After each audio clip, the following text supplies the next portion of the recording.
Hey, this is me building a $3 million a year business in public. This is the way these videos always go. I start them with some YouTube comment Q&A, then I do some building and strategizing in public for finally doing some growth stats across YouTube, Instagram, and my products. This is the main channel here at 173.6. You don't know who I am, definitely check that out. This is the daily updates channel. And then this over here is this community tab where basically I just scroll all the way down to the very bottom of it, grab the last question and then answer it. So if you guys have any questions you want to hear me answer, then feel free to leave a comment at the bottom of any one of my YouTube videos on the daily updates channels and I'll eventually get to it. By the way, I have no office, hence why I'm sitting in a bed like a little boy. So last question was from JMX097, who says, love that bit on audience. How do you go about connecting deeper to online community before school? Keep killing it. Thank you very much. Connecting deeper to my online community before school was pretty much a question of doing the same things that I'm now doing on school, just doing them on the platform that I was growing. So in my case, YouTube. So one big trend that I was doing that very few other people I think at my size was I was responding to basically every YouTube comment on the main channel. And I did that up until maybe 30 or 40,000 subscribers, which I think is a scale like 10x as big as most people probably stop doing that at. And so the most important thing for me, I'm realizing, is just having some element of like two-way communication. That's why the daily updates channel works as well as it has so far. That's why I'm able to grow at almost 12,000 subs in 183 days of consistent posting, which I guess in hindsight isn't that much, but you guys get my point. As long as you can do some sort of back and forth, I think that humanizes you quite a bit, takes you away from this like creator to a viewer archetype, just levels and equalizes everything out, and just makes you a lot more approachable. So I try to do that quite a bit with the YouTube comments. Also, I did a bunch of things like I joined other people's schools, then I commented in other people's schools, did Q&As, did like, knowledge drops and value drops and so on and so forth there. So I'd say those are probably the main parts, yeah. Last question from Hamish was, greetings, would you mind sharing a comprehensive day in the life overview where you're industrious most of the day? Would love to see a full itinerary from waking to retiring, encompassing both professional and personal undertakings. Wish I could put you in my pocket and take you with me. To make a long story short, it's mostly work. Yeah.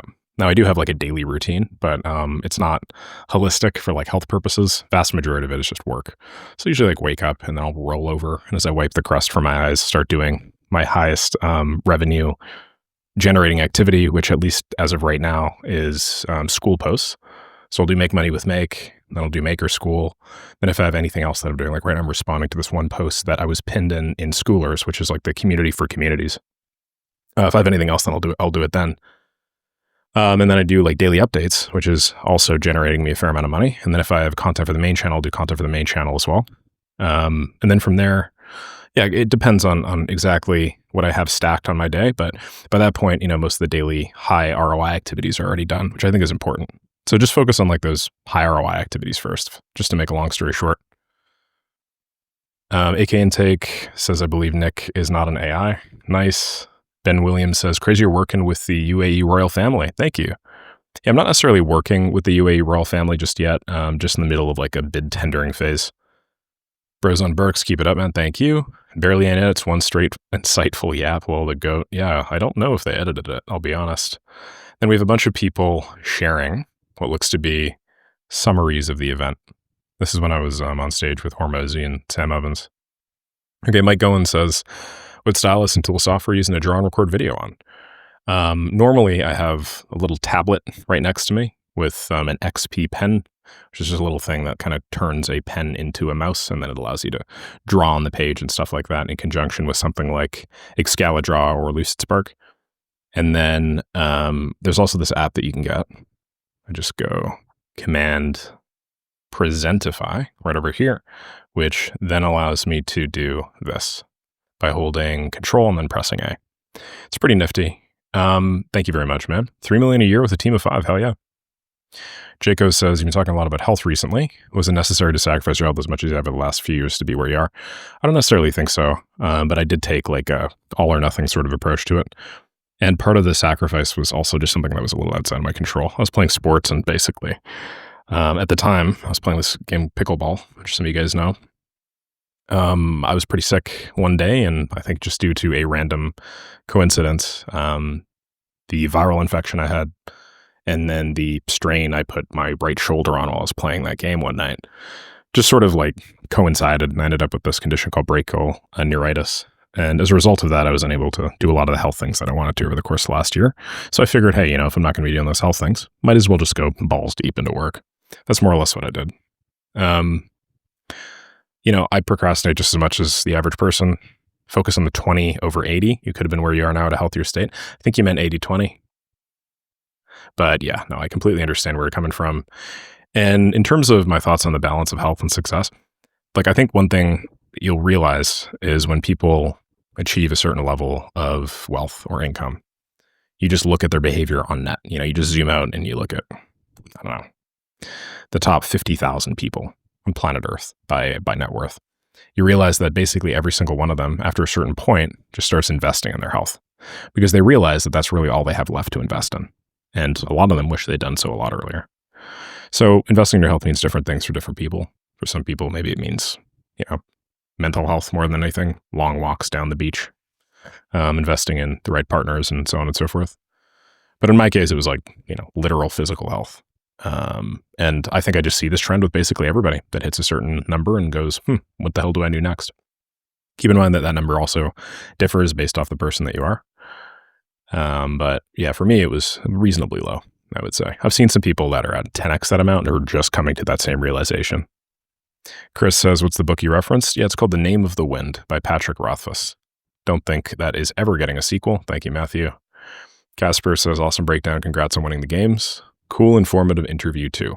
I bet they already did, but what you want to do next regarding the delegating and outsourcing part more, I highly recommend you read Buy Back Your Time by Dan Martell. Yeah, I actually just had that recommended to me the other day, and that is currently in my Apple Books library. So I very much appreciate that.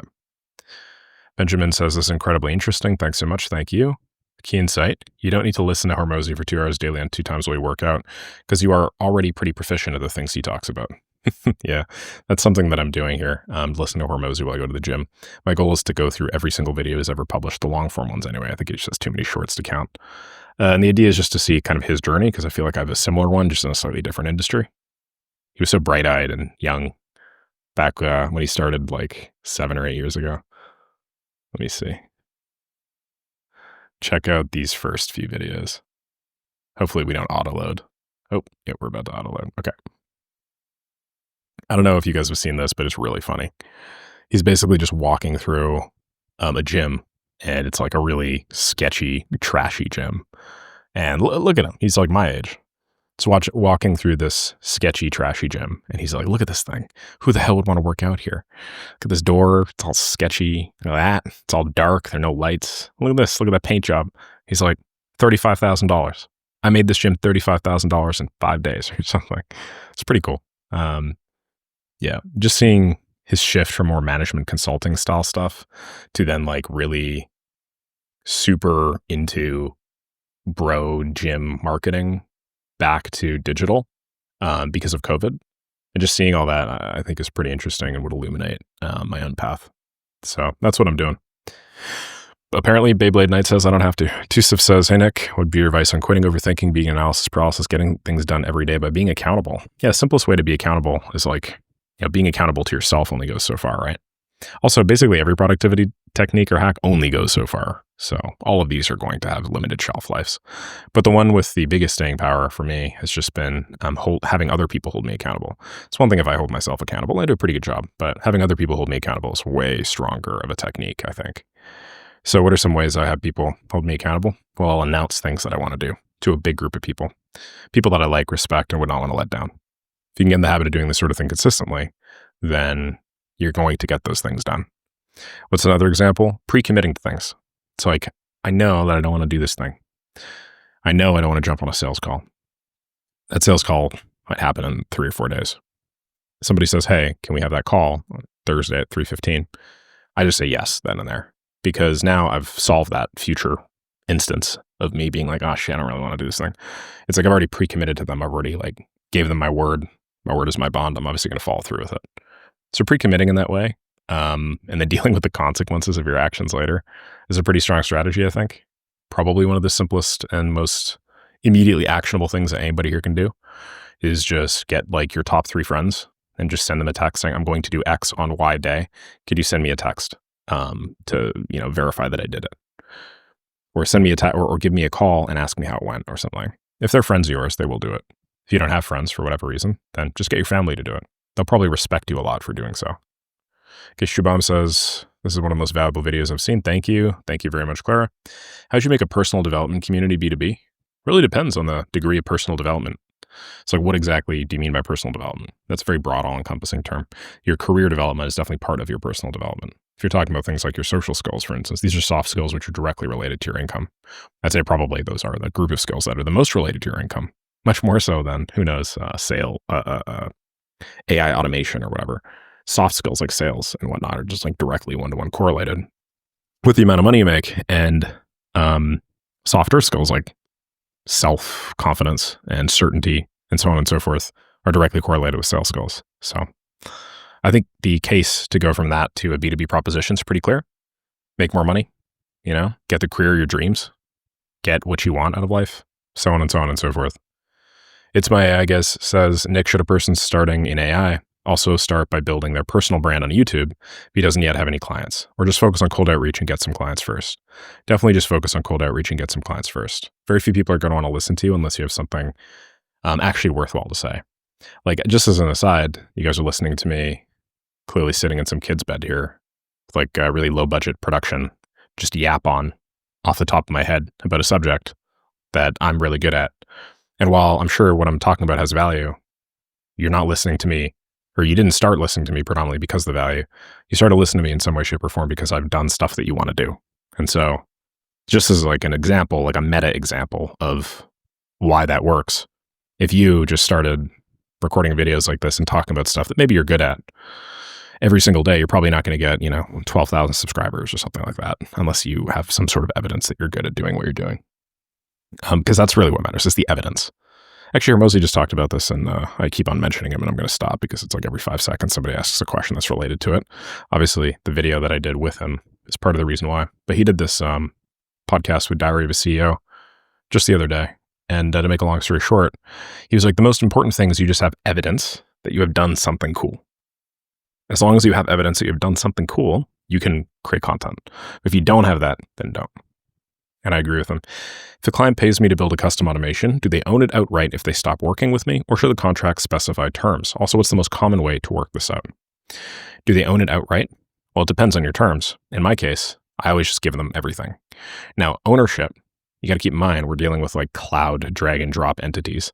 And so there really is no legal precedent. Well, there is a legal precedent actually, but in terms of legal precedents, there are many ways out of owning the same intellectual property as the person that you're selling the thing to. This is like a collection of make.com functions. There are only a certain number of make.com functions that you can drag and drop. And in any reasonable understanding of intellectual property, if you were to just change one of the fields or one of the modules or something like that in the system that you built for a client, it's no longer the client system, right? So you can absolutely just deliver stuff. And I'm not a lawyer, this isn't legal advice, but you can absolutely just deliver stuff. Then you can change a field, or you could change a module family, or you could change a software stack. Just click up to monday.com, have it do the exact same thing. And then that's no longer really an intellectual property or legal concern. So yeah, I would recommend, and I prefer to always just build the automation on the client account, have the client own the automation outright, and then have all of the systems and so on and so forth be hosted on their environment. By doing so, I'm just not really liable for anything. And then I get to give them away, which increases the perceived value of the service that I'm providing. In addition to, I think, just aligning incentives. I don't want them to feel like if they stop working with me for whatever purpose, I'm not going to continue maintaining their business. Keep in mind that our business model is so sticky that typically after a while, you do end up like owning their business, and you don't want every single revenue generating system of theirs, as well as their admin systems, their payroll systems, HR systems, ops systems, and so on and so forth, to be on a server that you have full utter control over and can turn off at any point in time if they don't pay you on time. I just think that's a dark pattern and not really a business advantage that I really want to establish. So yeah, there are many, many other reasons why. Handoffs, affiliate codes, additional margins, expenses, so on and so forth. I won't get super into them, but hopefully it's clear that you should definitely just build it out on the client account. Okay, so I'm just going to remove the other two that he asked. And then let's just check out one final question here from Salima, who says, hey, is it good to cold email local businesses for AI automation? Like I'm outreaching the local dental clinics for an AI chatbot for their websites. I'm using the method you provide to scrape Google Maps. Is it good to cold email? I think it depends on what your definition of good is, but yeah, it's good to cold email everybody. Is it the best? No. I probably wouldn't start local. I'd start digital, high ticket, something that is easily scrapable, something that procures their own clientele primarily through digital means. You think digital agency, you think high touch or high ticket SaaS, you think something that has high internal volume like a recruitment agency with high tickets, because if you can build a system to automate a fixed cost, if that fixed cost occurs very often, okay, several dozen times a day, that system solves a lot of problems and has a lot of value inherently. And then kind of second to that, maybe local businesses, but I definitely wouldn't start at local businesses. You want to talk good, great is what I just talked about. Good is local businesses, and then okay is basically everything else. Still wouldn't start local though. Okay. Okay, I'm just going to do some brand stats really quickly. Let's wrap this puppy up. Doesn't look like Instagram is working, unfortunately. So in case you guys don't know, brand stats are when I log my growth across the main channel, the Instagram, and then the daily updates channel. And I just do this as a little kind of awareness technique. Plus, it's just fun to be able to go back in time and see the extent to which I've grown. Where I just log it based off of the current time. Then I paste it into this big Google Sheet. So it looks like my daily updates is now at 11,743. It's gone up by about 100. I don't know where my phone is. Definitely not seeing that anywhere. Might have left it downstairs. Well, anyway, I think I probably have another way I can track my Instagram followers. I also run an Instagram channel in case you guys didn't know. Where would I do this? Let's say Instagram follower tracker. There we go. Let's do that. I think I can probably get it here. Otherwise, I just open it up on my computer, but I block it specifically because I don't want to have that easily accessible because it's an algorithm that just detracts from my ability to maintain attention. Okay, so I think it's Nick_Saraev. Let's give that a go. Let's say I'm not a robot. We're going to check. So it's 304,516. Just going to pin that over here. You can see that according to this, which I think is kind of delayed because I don't think I just went up 121. I've only gone up 121, which would technically make this the worst growth day ever on record. And let's just check my product here. Main product's at 292,763. Good old Spence is always like $1,000 ahead of me every day for the last like month and a half. Guy's unkillable, man. Anyway, hopefully that makes sense. I'm going to go back to the pool. Thank you guys very much for joining me. If you have any questions, as I mentioned, just leave them down below any daily updates channel. I'll eventually get back to it. Cheers.